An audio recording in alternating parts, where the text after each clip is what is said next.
Welcome back everybody for another Subnautica tip video. Today I'm going to show you 5 base locations that I think are some of the best or coolest places to build in the game. So this first base location is going to be very good for beginner players, people who are just starting a new game, and that is right here at the edge of not only the Grassy Plateaus, but also the Safe Shallows and Kelp Forest. Now, it used to be there was a 2-plateau little structure here, but with the full game release, they have removed that from the map. Despite that, this is still a very good area to build because you have ready access to a lot of different biomes, including, as I said, the Safe Shallows, the Kelp Forest, the Grassy Plateaus, and a little bit further out, the Crash Zone, and of course the Aurora itself. If the original 2-plateau structure was still in the game, I would suggest building on it. However, building anywhere along that area will work fine.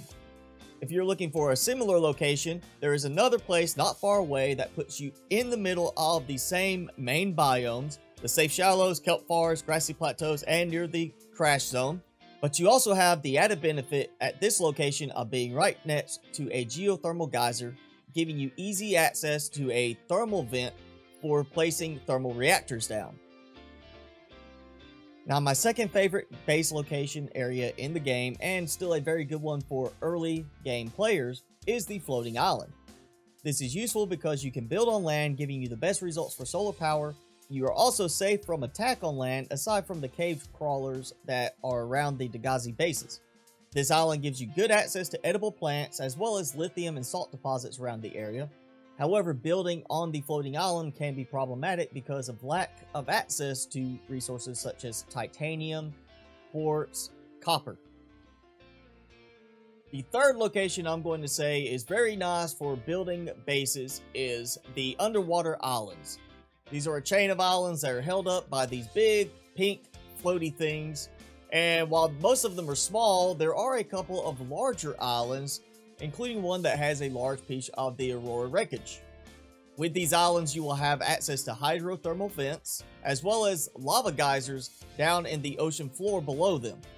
If you're looking at building a large base, you have room to build a base spanning between multiple islands, and the 2 largest floating islands have plenty of resources as well as their own cave systems.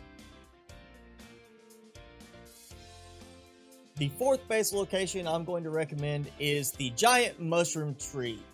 This location has been very popular with a lot of Subnautica players, especially before they removed the terraformer gun.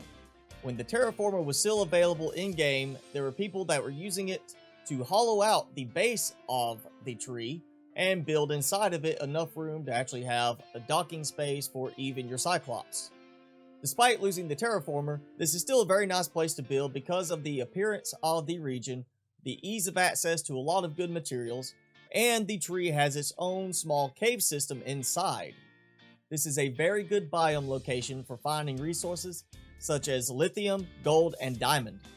This is a very nice location to build in, and you can even go as far as building a nice base to ring around the top of the mushroom tree. And base location number 5 is the Sea Treader's Path cavern system. As you follow your way through Sea Treader's Path, you'll come across a cavern system that is very large, very roomy, big enough to actually maneuver your Cyclops into, though be careful trying to get back out. The cave is very safe with relatively little threat inside other than the occasional sea traders walking through on the floor of it. There are many smaller caves along the sides of this area, as well as overhangs that you can use to build your base on. Now again, this was just my pick of 5 really useful or cool base locations in which to build, particularly in survival.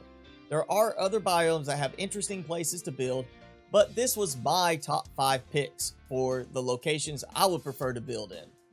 If you have any other places you would like to nominate, perhaps for a follow-up video, be sure to post them in a comment below.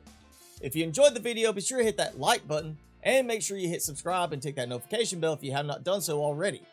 Well, I'm your host, Mr. Spicy, as always. Thanks so much for watching, everybody. I hope you keep it spicy this week, and I will see you in the next video.